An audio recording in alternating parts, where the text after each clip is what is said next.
I read through the 180-page countersuit against the Tates. And, this is something that my understanding is it's been sealed since, but it had been released before the court seal. And the judge said, well, if it's out there, it's out there. And Fox News at one point had linked to it. So I was able to read through the document, and it included many of the text messages and communications that are in the Romanian case.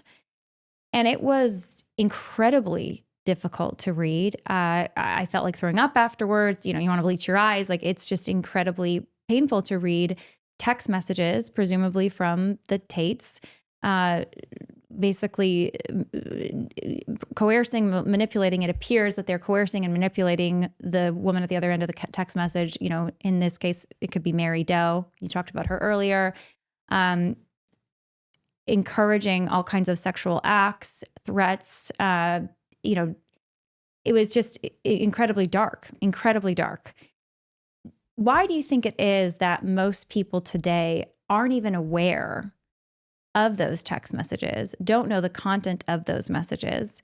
And you have commentators like just recently last week, Candace Owens again interviewing Andrew Tate without any questions about the content of the Romanian case specifically, more speaking towards why are you being so persecuted, Andrew? What do you think is going on with the American response to this case on the right wing, in the right wing?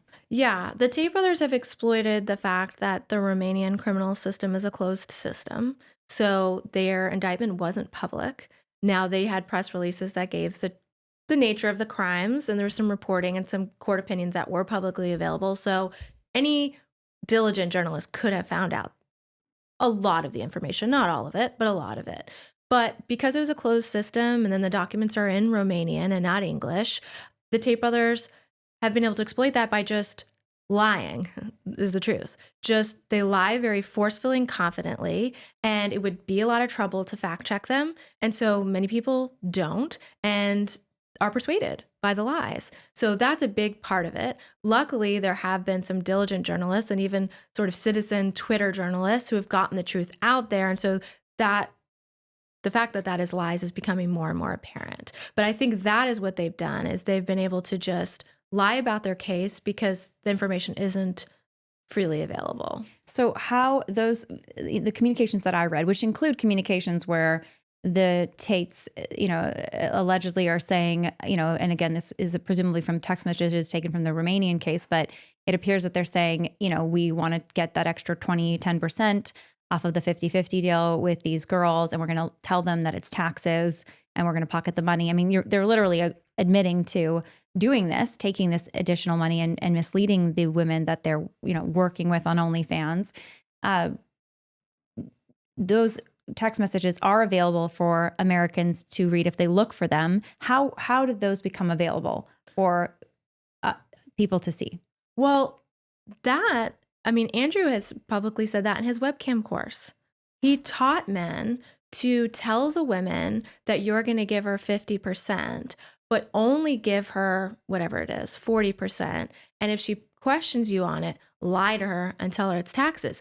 Even print out a fake form and just give it to her and tell her it's taxes. And then he says that's even another method of control because taxes seems complicated, so she'll feel she needs to rely on you to take care of those things. Meanwhile, he's not paying taxes and opening her up to liability for that. But that is something that's available in his webcam course that anyone could watch on Rumble right now. And that wasn't a influencer TikTok video. That was a course that he sold for money. So he can't say that that is just offensive speech or just playing a role because he charged people for it. So either that was fraudulent, that he was making himself out to be an expert and charging for his expertise, or it is what it is.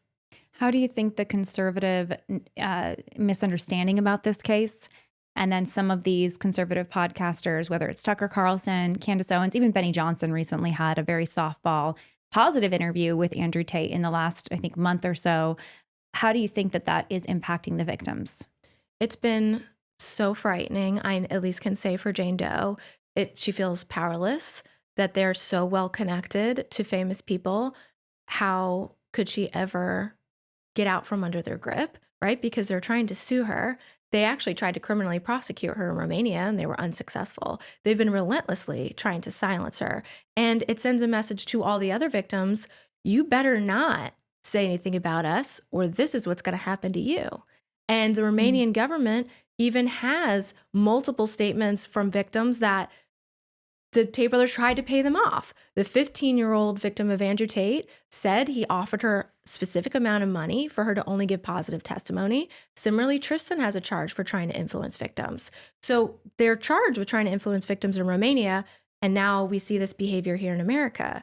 I think the reality is most conservative people are appalled by the Tate brothers, care about human trafficking, and can easily see that this is credible evidence potentially of them committing trafficking and are supportive of the prosecution. And we saw that with Ron DeSantis's response and with A.G. Uthmeier's response. But the problem is, like Epstein, Andrew and Tristan Tate have friends in high places. And so what we're seeing is they have friends in high places who are wielding a perception of even greater influence than they have. So when they get Tucker Carlson or Candace Owens to support them, then it looks like that's how the whole conservative movement feels.